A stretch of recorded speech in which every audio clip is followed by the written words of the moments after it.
Well, hello everyone. Welcome to Smells Like. I'm Josh. So good to see you again. And if this is your first time, welcome to the Smells Like Fragrance channel. Today I'll be doing another sort of sample set unboxing and a few first impressions.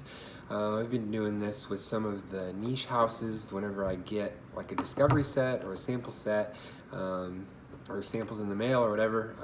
I think it's kind of fun to kind of go over the house and go through maybe a couple of my favorites and just give you some first impressions. So, talking about the house of Byredo.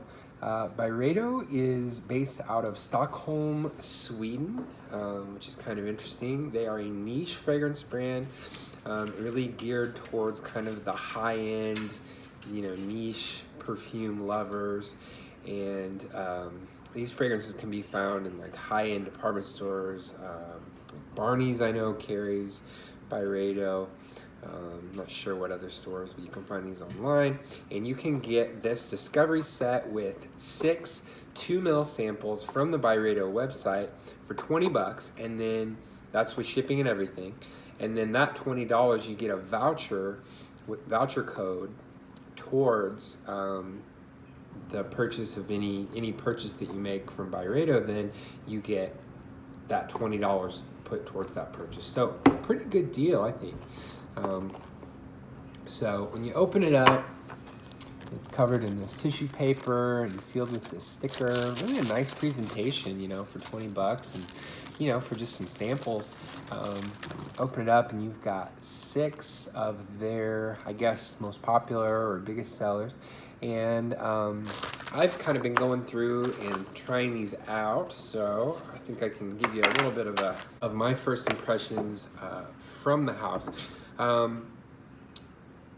One thing that sticks out to me is that these are all pretty unisex, and that's, I think, one thing that Byredo has always been about, is that they really are kind of a gender-free perfume company, although there are some that are geared toward more geared toward masculine or feminine, but for the most part, pretty unisex fragrances. So I thought I would just go through these real quick and maybe give some first impressions.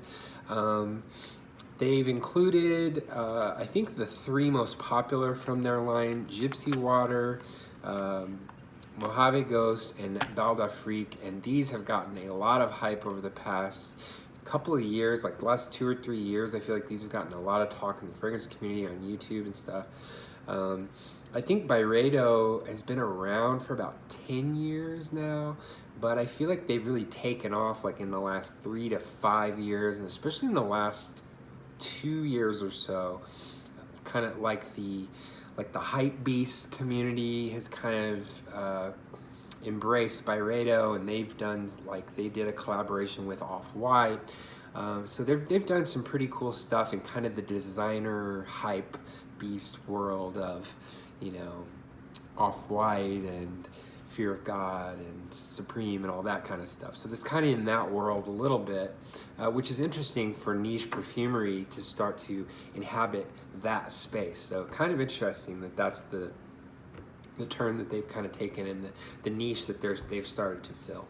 But let's talk about the fragrances. First off, we have Gypsy Water.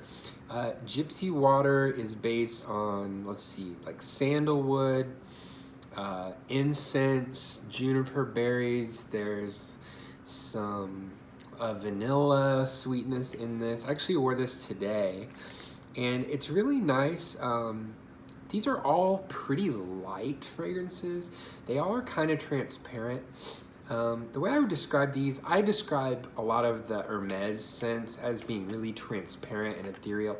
These are kind of cloudy or almost like foggy or hazy. I would say these are more hazy. They're transparent with a slight haze, because it's just the best way that I can explain it. But like with Gypsy Water, it has a freshness and it has a clarity, but then it's got this incense in it. It gives it a little bit of a haziness, a little bit of a fogginess.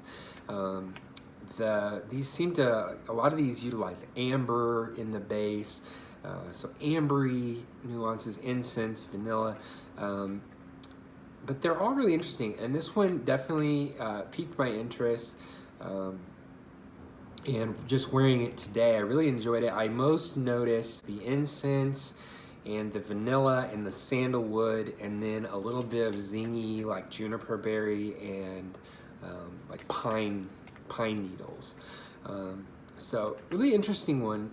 Another one, next one is Mojave Ghost. This one has in the forefront a certain fruit, I believe, that is found in the desert, or I think that is sometimes found in like desert oasis type places where there's water and vegetation, called the papadillo, I think is how it's pronounced.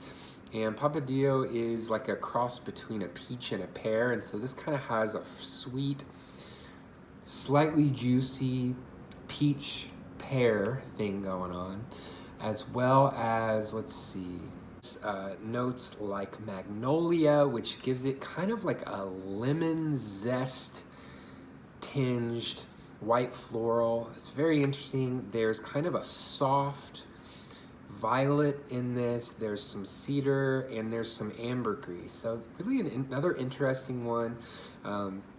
It's like you get the desert and the oasis in the same fragrance, because there's this freshness from ambergris in the base. As it dries down, there's these white florals, there's some zestiness, and then of course there's that really bright, juicy fruit note that kind of is in the forefront. So definitely an interesting one. Next, this may be the most popular or the most talked about one from the line. This is Bal d'Afrique, and Bal d'Afrique, I believe, is patterned after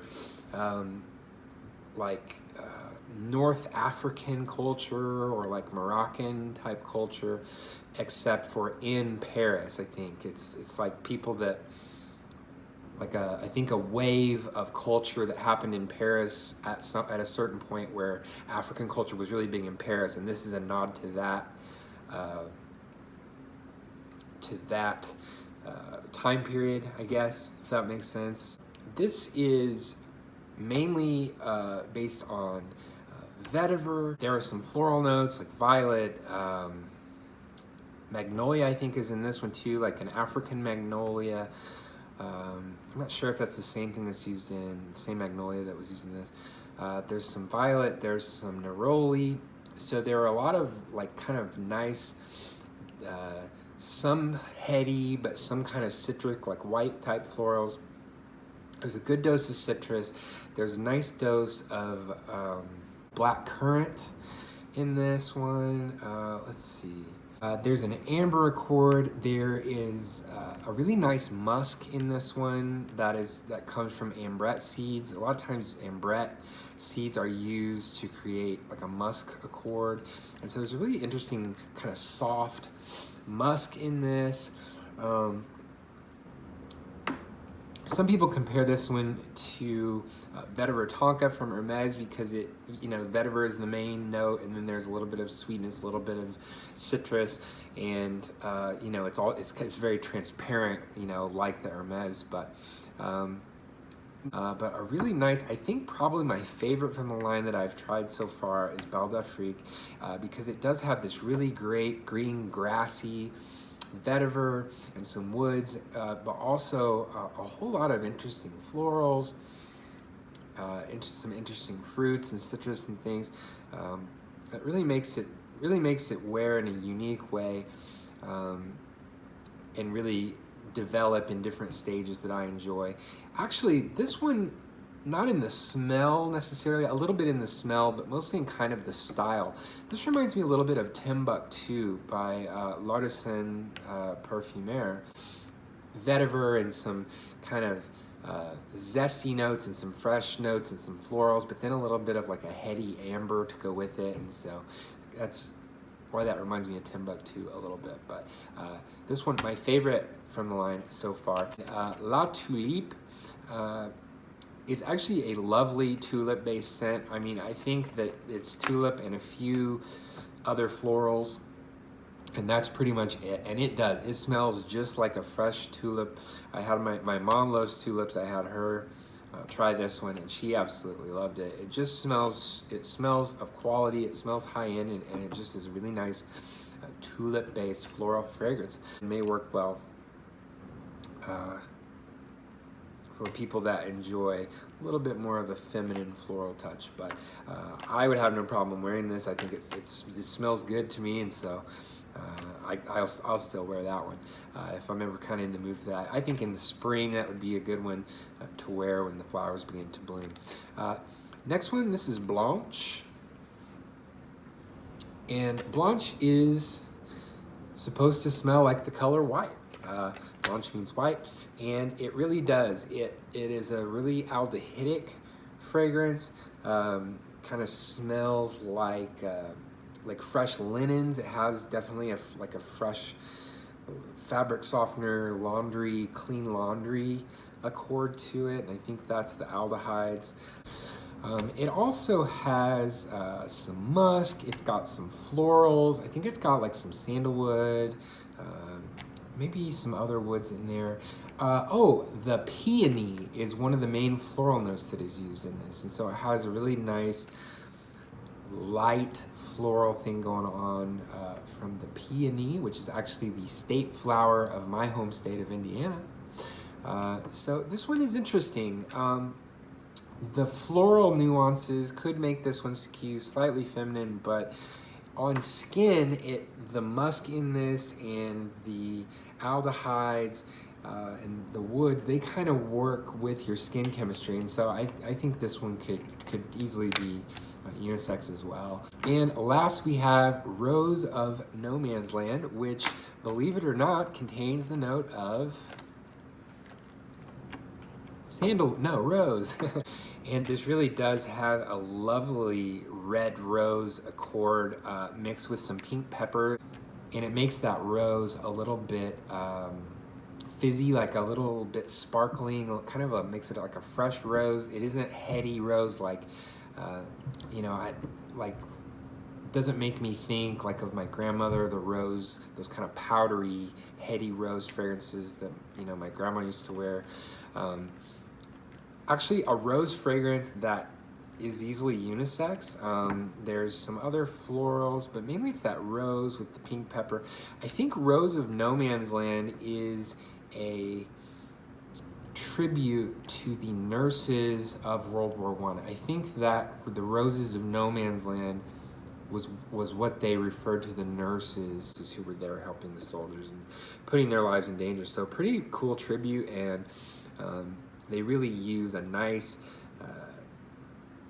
authentic smelling rose. Again, that ambery accord that is in a lot of these that kind of gives it some legs, and Rose of No Man's Land, it really makes me think of the color red just all the way around. It's like a nice, fresh, almost watery red rose, like a dewy, that's it.